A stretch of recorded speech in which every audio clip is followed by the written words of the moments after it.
What's in my wallet?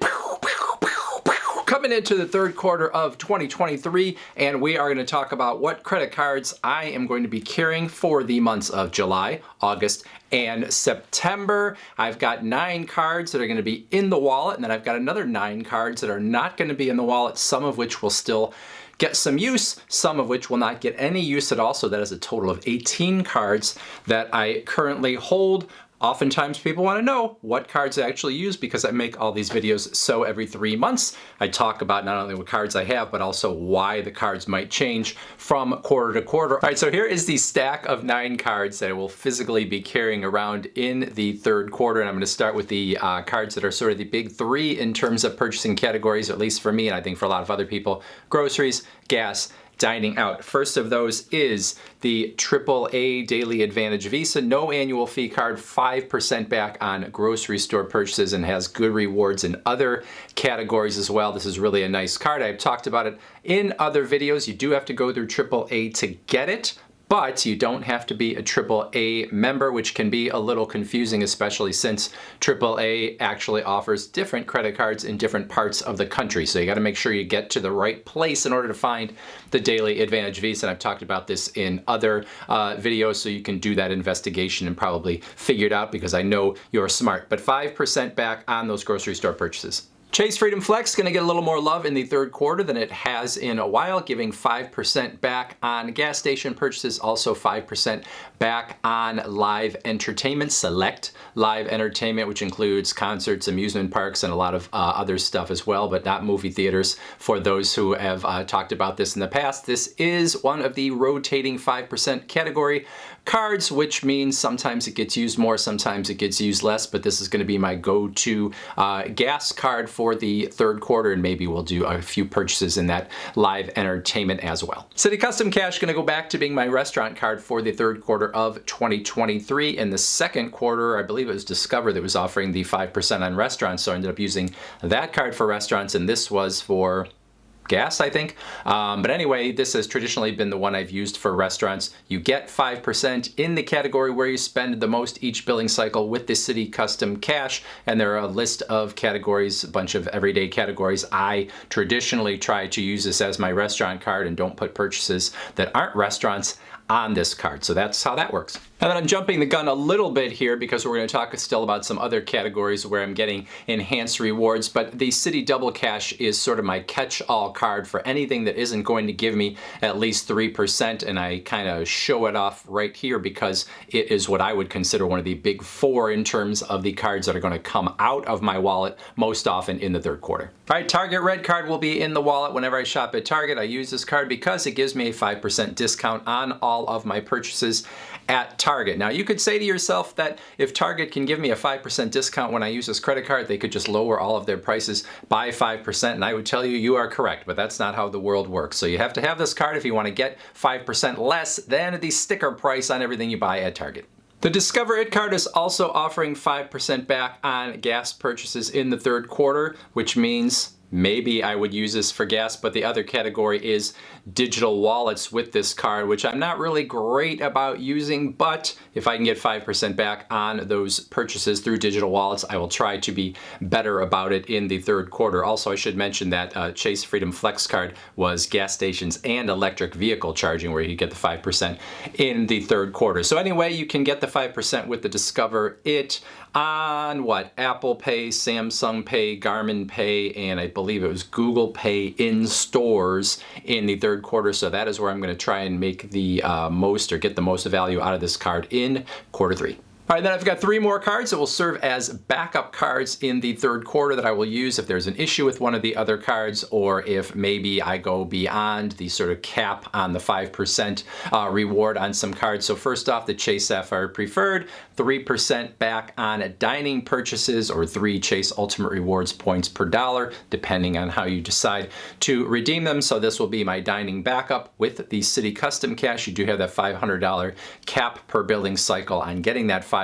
So I might go beyond that with restaurant purchases. It definitely does happen. So this would be the card that I would go to. Next, we have the Capital One Venture X, which is sort of my backup catch-all card because you get 2 points per dollar, which is not the same as 2% cash back because you can't just get it that way, but getting 2 Capital One points per dollar that I could use toward travel is something that I will use sometimes. I have found that with Capital One travel, I tend to use my points toward hotel stays more than anything else, and there's always a time that I'm going to need hotel stays, so getting 2 points per dollar and that is no slouch. And then finally we have the Wells Fargo Autograph Visa, which is a card that gives you 3% in a lot of categories. I don't really use it very often, but it's a great catch-all card, especially if like something's going on and I just am not really thinking very much and I'm like, I can't remember which card I'm supposed to use for this purchase.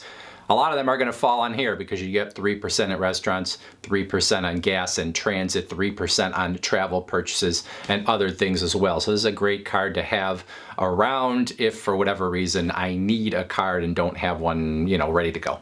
All right, so those are the cards that I will actually physically carry on my person in the third quarter. Now I have other cards that I will use for certain purchases, but I don't actually have to physically carry them with me. And then I have other cards that I won't actually probably use at all. First up, the Amazon Prime Visa going to give me 5% back on my Amazon purchases. Because I am a Prime member, I get 5% back. If you're not a Prime member, you'd get the other Amazon Visa, which gives you 3% back on your Amazon purchases. And then it has other categories where you can earn enhanced rewards. But for me, this is strictly an Amazon card. Blue Cash Preferred from American Express. I won't carry this with me, but I am actually an authorized user on this. My wife uses this for the grocery store purchases that she makes because it gives you 6% back on those purchases on up to $6,000 per year in US supermarket purchases. So we usually go over that and she will use this until she gets there, and then I will sort of supplement that with the purchases I end up making with the AAA card I talked about earlier. But you're also getting 6% back on streaming services here, 3% back on gas, so she kind of uses this as her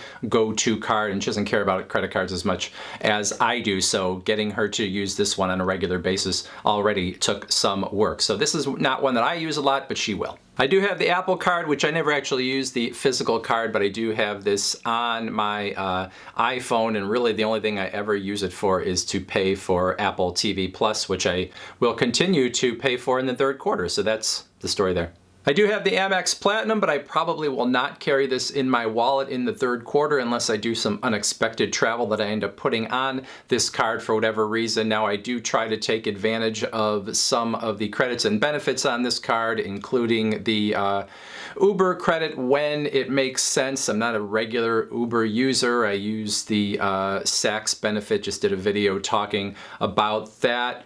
This card is one, like I've said before, I probably wouldn't hold if I didn't have this YouTube channel because it's $6.95. It's a lot to pay for this card, but it does have some upsides and I try to take advantage of them whenever I can. The Verizon Visa is a card that I will not have in my wallet in the third quarter, but it's a pretty good card if you are a Verizon customer because you get enhanced rewards in your big everyday categories. But for me, if I'm getting 5% on groceries, 5% on gas, and 5% on dining out, I don't really need to carry this Verizon card with me, but it's certainly no slouch overall.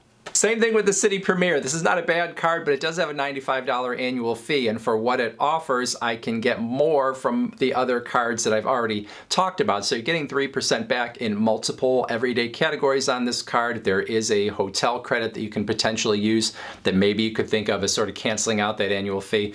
But if I can get 5% on most of the same categories, or at least get 3% elsewhere on no annual fee cards, there's not a great reason to hold this card or use it. I got it because it had a huge bonus at the time, and I like to hold cards at least for 3 years if they have an annual fee, and I actually got a huge bonus from them just so I don't look like I'm trying to run through cards and so that I will get approved for something in the future. But will I keep this card long term? No. All right, if you're still here, we're really getting into the nitty gritty now. The Wells Fargo Propel American Express card. This is a card that is going away very, very soon. Essentially, the Wells Fargo Autograph Visa that we already talked about has almost all of the features that this card has. So they are getting rid of this card. I've already gotten a letter telling me that they are going to change this to the Wells Fargo Active Cash Visa, which is a 2% cash back card across the board on all of your purchases. So that's not a bad thing. This was a very good card when it first came out. Still a good card, but it is not going to be around very much longer. If you're a regular on this channel, you know I've got the Curve card, which is marketed as sort of the one card to rule them all. You put all your other cards on this one, and then you can make sure you're always getting the highest reward on all the card, no matter what purchases you make, and then you don't have to carry all those cards around. Problem is, it doesn't live up to that marketing message because a lot of your cards you can't actually put on this one, which means you can have some of your cards on this one. So then you got to remember what's on this one, and then remember the cards that are not on this one. So it really doesn't do the job. If you can't get Visa on here, and if you can't get American Express on here, well then this card is never really going to fulfill the promise that it has. So I have the card, wish I didn't have the card, because they even opened up like a small credit line with it. So it's still got like its own $500 credit line, and it works with other cards as well. So I don't know if anybody's getting satisfaction out of this. Maybe if you have one or two MasterCards and a Discover card and they can all go on here, maybe you're happy. But for someone like me, this is not doing the job. And then finally is the Amex Everyday card. This actually started, this account at least, as the blue from American Express card way back in like 2001, I think, and at one point they were threatening to shut this down, so I put a couple purchases on it. But I don't ever use this card. I don't really think it's that great of a card, but some people like to keep this card around because if they have Amex cards that earn membership rewards points and they decide they don't want those cards anymore for some reason, they will still have this account to keep those membership rewards points alive, and it's got no annual fee. So if you're paying $250 for the gold or you're paying $695 for the platinum and you don't want to pay that anymore, but you don't want to lose your points, you could have the Amex Everyday, and then you know you still have a place to put those points. So those are the cards I'm holding. I am getting a little itchy mouse finger wanting to get another card. I'm looking at the Chase Inc. business cards. They've got really nice bonuses even on no annual fee cards, so that's a possibility. I've been pretty good. I'm almost under the Chase 524 threshold, where maybe I could get my hands on some other Chase cards as well. Anyway, that's what's going on for me. I'd love to hear what's happening for you in the third quarter of 2023. Put those comments down in that comment section below, or anything else that you want to say. Otherwise, I thank you for watching, and as always, please go to proudmoney.com, where we do credit card reviews, we talk personal finance, we talk deals, and all sorts of other fun stuff too. If you're not going to leave a comment or go to the website, there is another video that you probably missed, and it's right there.